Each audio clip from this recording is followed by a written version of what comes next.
It's your Locked On Flyers podcast for Friday, May 12th, your daily dose of Flyers news, analysis, and high quality content that thinks the Flyers must have been inspired by Taylor Swift's Eras tour in town right now because the Flyers have a new era of orange. Okay. We're going to discuss the hiring of Keith Jones and the interim tag removed on Danny Briere's GM title, all on today's show. You're Locked On Flyers, your daily podcast on the Philadelphia Flyers. Part of the Locked On Podcast Network, your team every day.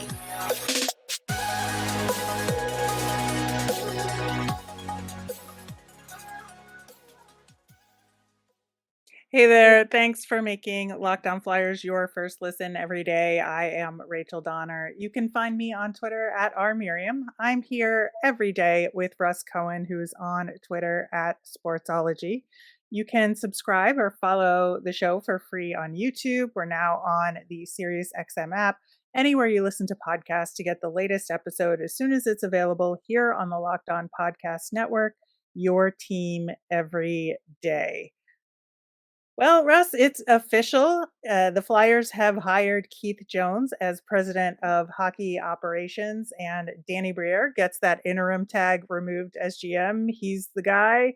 What's your initial reaction to the announcement? Well, before I give my initial reaction, I feel like now I have to say, look, I'm happy for both guys. I've had many conversations with Danny. I just spoke to Jones on last Friday in Newark. So anything I say is once you say, Russ, what is your opinion? Or I'm being paid for my opinion, I tell the truth. I don't, even if it's somebody that was my best friend, if I don't think it's going to go well, I'd say, I don't think it's going to work out.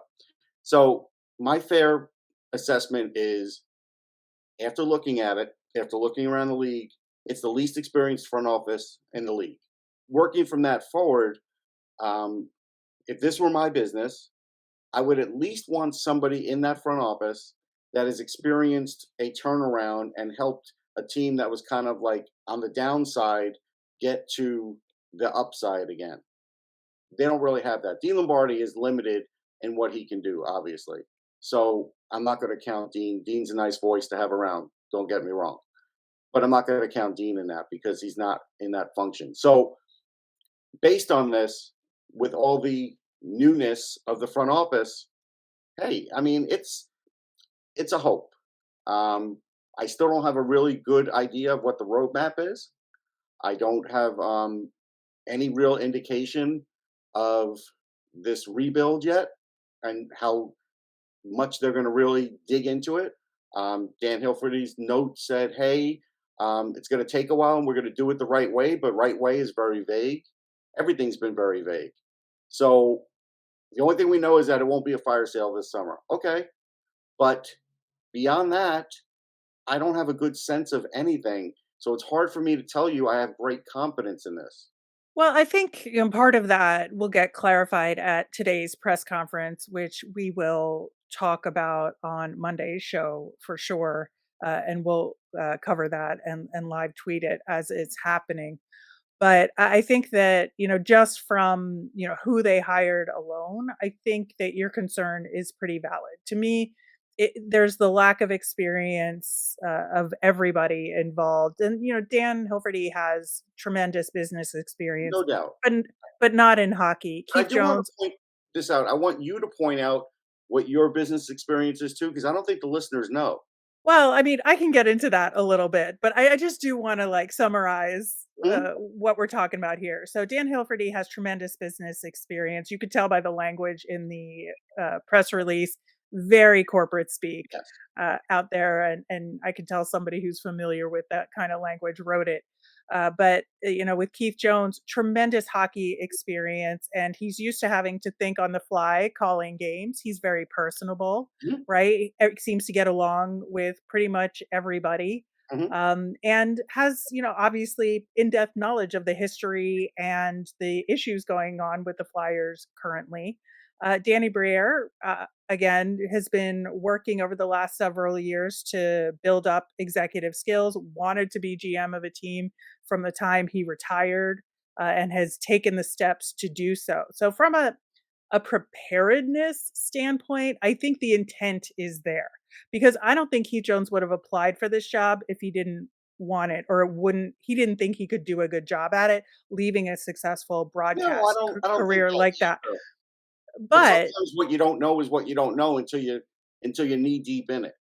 correct. I just want to say that, you know, I think the intent is very good and some of the skills are there, especially when you're looking at Keith Jones in terms of him being more of a figurehead, communication specialist and bridging the gap between hockey ops and the business side of things and helping with, strategic direction. It feels like at least the team thinks that he has a pulse on what the fans are looking for right now, given his broadcast experience and his interactions out there. Now, to me, and you mentioned my business creds, I have an MBA and I've worked in marketing and advertising over the years, as well as operations. I've worked in venue operations and sports and all of this. So I If have a this was pretty your business, would this be the ideal model for you? no, it wouldn't be. And there's a couple reasons why. I think that having, so if you have a three-headed snake, right, that's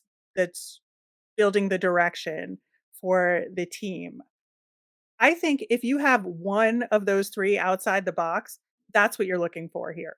Where if you have one person who has less experience or comes from a slightly different place, I think that's okay, and that's why, I was a little puzzled by the Dan Hilferty, hiring, but I think it made sense.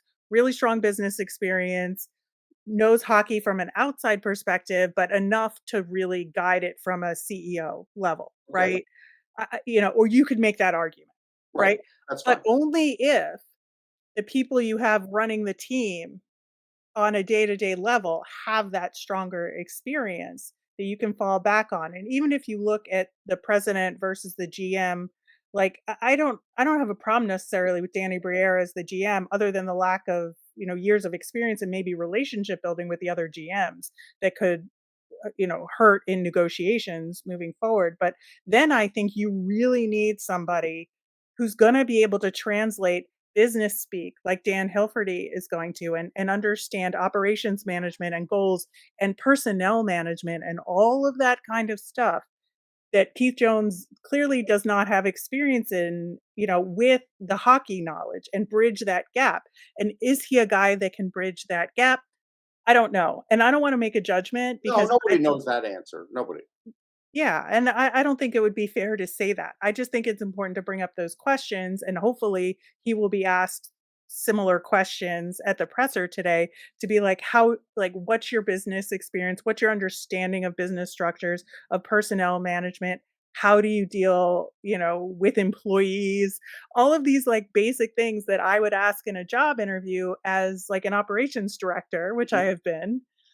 You know, none of those questions have clear answers to me. Again, I just want to say this is a clean slate for me covering the team in terms of will he succeed or will he Oh yeah, fail? I'll give him Uh, a chance. There's no question. From yeah, my I perspective, want to give him a clean slate here. I will give him a chance. Like I give everybody a chance. I gave Fletcher a chance, even though my better judgment said it wasn't good from the beginning. But I gave him a chance, a really long chance. Yeah. No, I'm going to give him a chance. But the other things that I think need answering are so you have this group like this, and basically if you agree that they have the least experience in the league, well, where are they making up that experience? It's going to take a while. And so how many missteps are you willing to deal with to do that? Because you already have a coach that has most power in the league, and everybody seems to agree with that. So you have a coach that has the most power in the league. You have this front office that's going to sort of be, let's say, learning on the job for some of it, and some of it trying to hone their skills. And that intersection could be very tricky. I think so as well. And, I think the other big issue here to really, you just have to be honest about it in that when you're trying to turn a franchise around like this and you're trying to go in a new direction, and, we'll get into this new era of Orange in the next segment. But I think in terms of having old versus new voices, right? They don't have Again, any new voices. That's the they thing. don't. And that's the thing. I mean, Dan Hilferty is a new voice to some degree, but not entirely, just because, he's so outside the realm of sports management to this point. But, you have two guys who played for the team, and we have been talking for months and months, and the fan base has been talking for months and months about getting rid of the old guard and the players that have sort of controlled, from behind the scenes of the direction and guidance for this team. Now, is this just a new generation of players taking their place, right? It's not like the Broad Street Bullies era players now. Now it's your 90s players doing the same Right. thing. And We'll all and I be think on the inside here, and even let's say Alan McCauley becomes the GM of Lehigh, then literally nobody has really come in from the outside, truly from the outside. yeah. Yeah, and I think, there's some outsiderness to it that we can discuss, but I think it's a fine line, and I think it's something to just kinda, put a little mark there and remember that this was a decision they You made, put that and on the this is Sigma file for old business jargon. Is that how you're gonna yeah, do yeah. We're gonna we're gonna bookmark that in our browser and come back to it later. But yes, in the meantime, as part of this, we'll continue our discussion about old versus new and this new era of orange that they're trying to use as a marketing slogan around all of this coming up next. For a championship team, it's all about making sure every player is a perfect fit.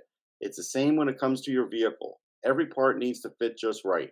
So the next time you need parts and accessories, head to eBay Motors. With eBay Guaranteed Fit, you can be sure every part you need fits right for the first time around. Just add your ride to My Garage and look for the green check to know the part will fit, or your money back. Because just like in sports, confidence is the name of the game when you shop on eBay Motors.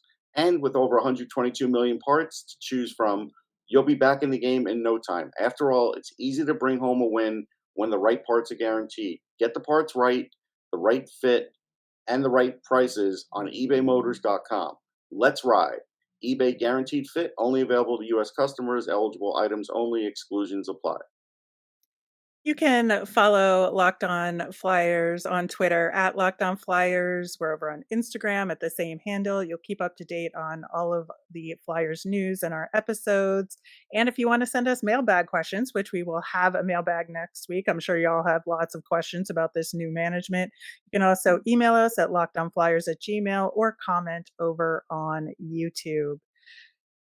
Russ, continuing our discussion from the first segment, this old versus new thing, while bringing in some of the old. And I think, for some of us of a certain age group, I would say like your older millennials kind of age, I think that bringing in 90s players as your management kind of does feel like a redux of what they have done Right, in the past. And it is interesting because the ownership transfer that happened, once Ed Snyder passed away and the change in style of management of the organization, you would really think they would have broken away from that to some degree, and because corporate America is very much not sentimental, right?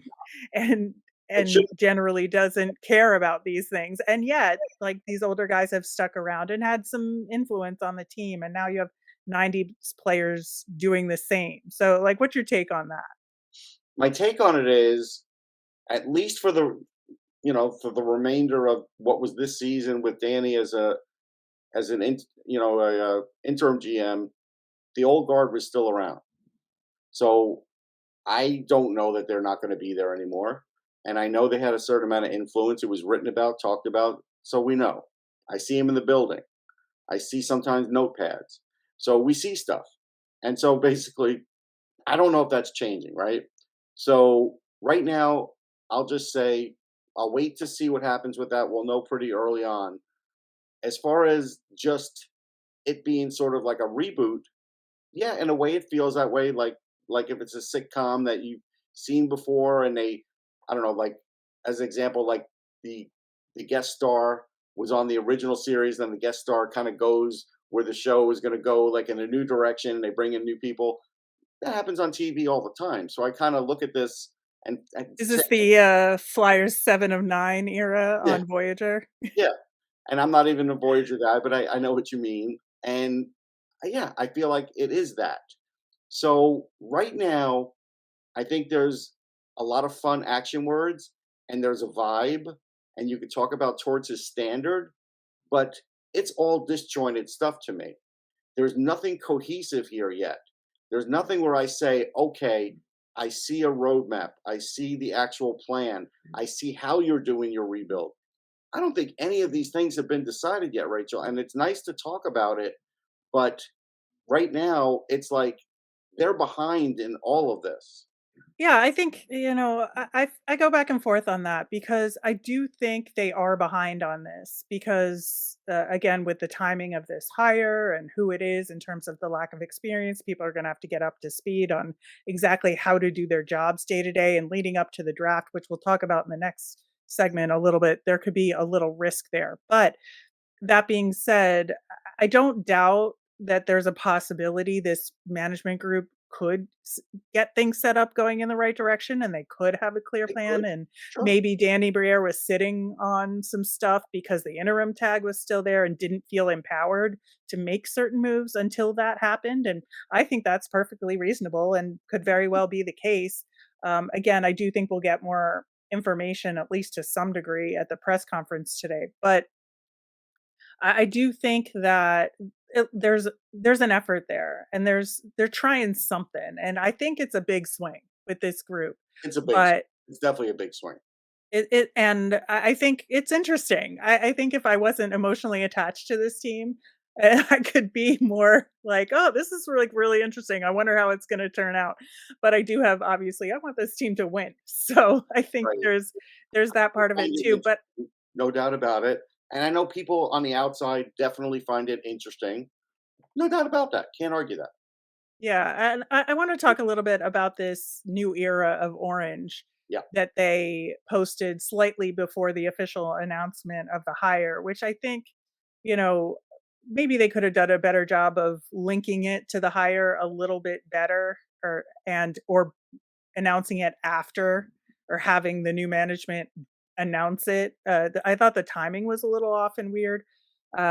Obviously, the statement itself, um, is very rah rah. We're going to turn things around, kind of speak. But I do appreciate that. To quote the statement, this is a new era of hockey. We're building a new foundation for the future, new ways to work, new ways to train, new ways to win. We have new voices, new perspectives, and new plans. But this is still Flyers hockey, and the goal remains the same to win. And um, don't have a lot of new.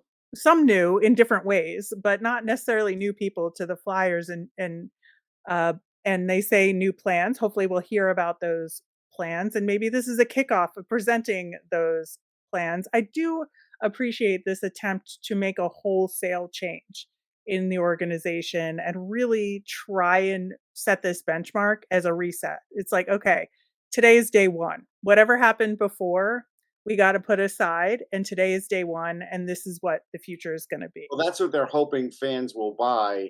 I don't know if just being charming and giving clever answers is going to sell season tickets. I actually think there's a bigger part of the fan base that aren't going to go for that. They're going to kind of wait and see. As far as the training, yeah, you know why that caught my eye or in my ear because Torts said that too, and still Mhm. by the end of the year they were not one of the best conditioned teams. They weren't far from that. So if they're going to do this, when are you going to do it? Like basically, they're not changing any of their draft people, their development people, or any of that. So basically, right after the draft, they're going to have rookie camp. Unless they make a hire right after the draft going into rookie camp, when are they going to do this? Are they only talking about the regular players or are they talking about everybody that's a flyer? You see what I mean about being vague? And they've been vague for a while now. And so that's the thing where the more vague you are, the more questions I have. That's how my brain works. Yeah, and I think that's part of this reset now, right? Where okay, all of the vagueness of the past, like now we're going to start filling in those gaps, and we have a new way of doing it, and this is how we're branding it with this new era of orange thing. And it ties into we're changing our orange jersey color next season back to the way it was in the past, right? And so I understand what they're doing, and I think Well, from we've all my seen it. We've perspective, seen it for a million years with a million types of businesses and sports and yeah. everything else. We've all seen what they're doing. That's not a surprise. Yeah, not at all. And I think it's just an interesting way of approaching it. And I think that, I'm certainly willing to treat this as a reset to some degree. It's very interesting. I was thinking about this this morning before we started recording when they made the announcement that way back when Ron Hextall was hired as GM of the Flyers. I was like, if the Flyers can win a Stanley Cup during the Ron Hextall era, I will get a 27 tattoo. Like Wow. that's something I would do. And I was like, am I willing to make that commitment about Danny Briere? I would like to be able to say that and get a 48 somewhere. Okay. But I A, like that's the Morgan story. Frost's number now. But I think the point I'm trying to make here is that I think that I'm a little more cautious this time because that felt like a reset too when Hextall was hired. And this feels like a different kind of reset.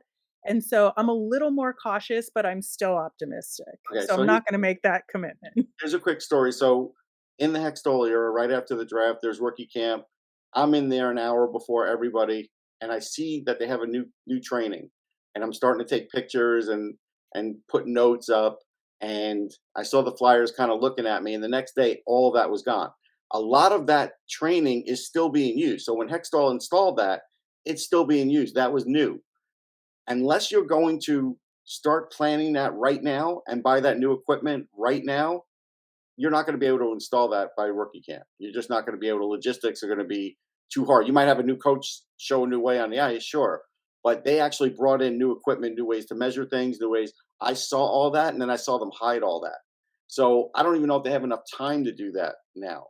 So that's part of why I say they're behind, because some Yeah. of this can't be applied that quickly. Yes, bringing in a new coach could, or additional coach, because they're not going to, they're going to wait. Contracts usually run July 1st. So camp usually is right around that time too. So, you might see an addition then, but like I said, they don't have a lot of time.